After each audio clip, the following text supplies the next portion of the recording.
intelectual para mí es aquel que es fiel a un conjunto político y social, pero no deja de discutirlo.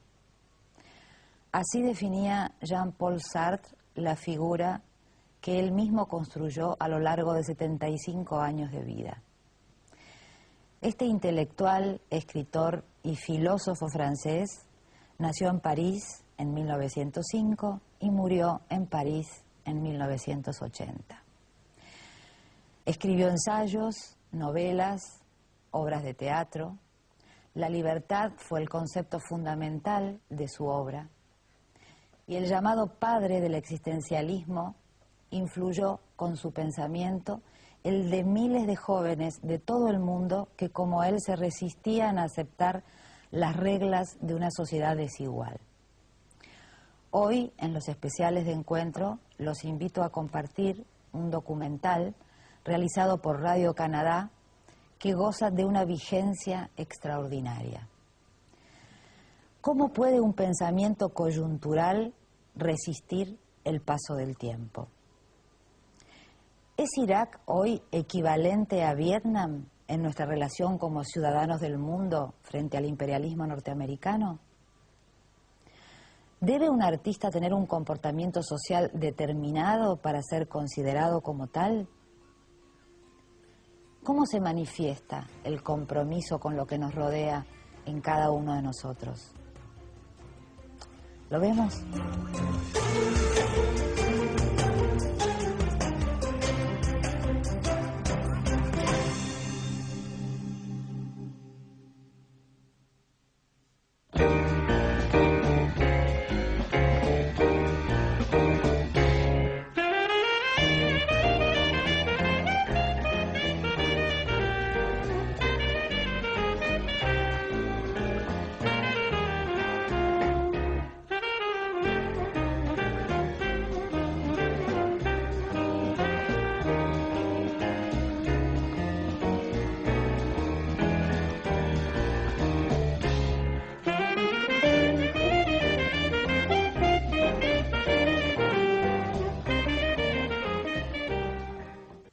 Il y a quelque temps, Jean-Paul Sartre accordait à Radio-Canada une entrevue dont certains extraits ont fait l'objet du dossier Sartre de Beauvoir. Étant donné l'intérêt des propos tenus par le philosophe français, nous croyons utile de vous présenter ce soir la version quasi intégrale de cette entrevue. Jean-Paul Sartre était alors interviewé par Claude Lanzmann, rédacteur à la revue Les Temps modernes, et Madeleine Gobeil, professeure à l'université Carleton.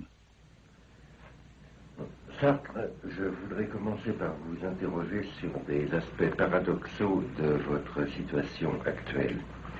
Vous vous dites solidaire des combattants du tiers-monde, mais il semble qu'il y ait un malentendu entre eux et vous à propos de cette solidarité.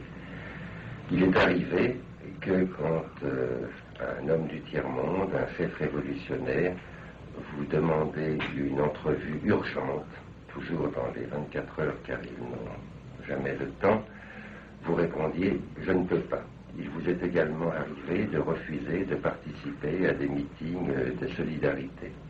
Quand les gens qui vous demandaient de participer à ces meetings s'interrogeaient pour savoir pourquoi vous refusiez, nous leur répondions « Sartre ne peut pas, il travaille ».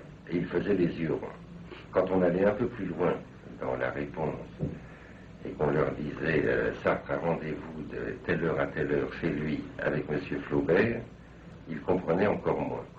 Comme ils vous aiment bien, ils pensent que ce travail sur Flaubert est une sorte de doudada, mais également que Flaubert pourrait attendre et que vous seriez plus utile à votre poste de combat. À l'opposé de ces gens-là, disons en gros des hommes du tiers-monde, il y a toute une autre catégorie de gens qui pensent que c'est quand vous vous mêlez de politique que vous perdez votre temps. Votre acceptation aujourd'hui de présider le tribunal qui doit juger les crimes de guerre au Vietnam leur paraît un geste absolument farfelu. Ils demandent en quoi cela regarde-t-il Sartre. C'est sur ces deux choses que je souhaite que vous nous répondiez. Eh bien, je crois que ces deux points de vue, que je connais bien d'ailleurs, et qui sont opposés, viennent de ce que ni dans un cas ni dans l'autre, on sait ce que c'est qu'un intellectuel. Ou plutôt, pour préciser, qu'un intellectuel européen aujourd'hui. Je dis bien européen parce que dans le tiers-monde, je considère qu'un intellectuel a pour première tâche de servir le développement du pays et par conséquent de se mettre à la disposition du gouvernement et du parti et d'être professeur, même s'il en revit, d'écrire, etc. En Europe, nous sommes dans une société capitaliste pleine de contradictions. Un intellectuel, c'est tout à fait autre chose. C'est d'abord, il faut savoir où il se recrute. Il se recrute dans l'ensemble que nous pourrions appeler les techniciens du savoir pratique. C'est-à-dire, il faut entendre par là aussi bien les professeurs, que les chercheurs, que même les ingénieurs, les médecins, les écrivains. Mais il ne suffit pas de faire son métier dans ce domaine-là pour être un intellectuel. L'intellectuel apparaît à partir du moment où l'exercice même de ce métier fait jaillir une contradiction entre les lois de ce travail et les lois mêmes de la structure capitaliste. Mettons, si vous voulez, que lorsque le savant, qui a nécessairement un rapport constant avec l'universel, puisqu'il cherche les lois, lorsque le savant s'aperçoit que cette universalité, qui devrait se retrouver partout, n'existe pas dans le monde, que là nous ne trouvons plus des concepts universels, mais que nous trouvons au contraire des classes opposées qui n'ont ni le même statut, ni la même nature, que l'humanisme bourgeois, par exemple, qui se prétend universel, est en réalité un humanisme de classe. À ce moment-là, si on trouve cette contradiction, le savant la trouve en lui. Si, en même temps qu'il est élevé par les bourgeois, instruit par les bourgeois, par conséquent, avec malgré tout les concepts bourgeois en lui, il sent que son propre travail le conduit à l'idée d'une universalité qui est contraire à celle des bourgeois et par conséquent à la nature qu'on lui a constituée, alors il devient intellectuel.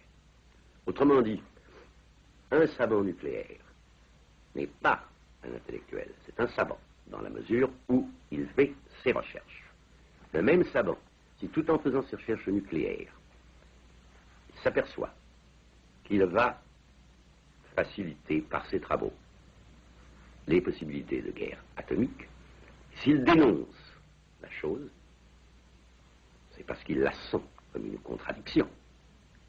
Il fait l'universel dans la mesure où il étudie la physique nucléaire et il crée un conflit, possibilité d'un conflit singulier dans la mesure où précisément ce travail peut être utilisé aux fins de guerre.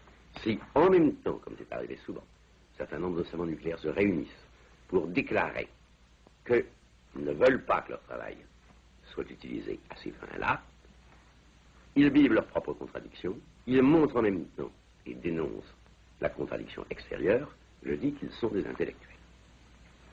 Dans ces conditions, comme vous voyez, l'intellectuel a un aspect double. Il est à la fois un homme qui fait un certain travail, et il ne peut pas ne pas être cet homme-là. Il faut qu'il le fasse, ce travail, parce que ce n'est pas en l'air qu'il découvre ces contradictions, c'est dans l'exercice de son métier.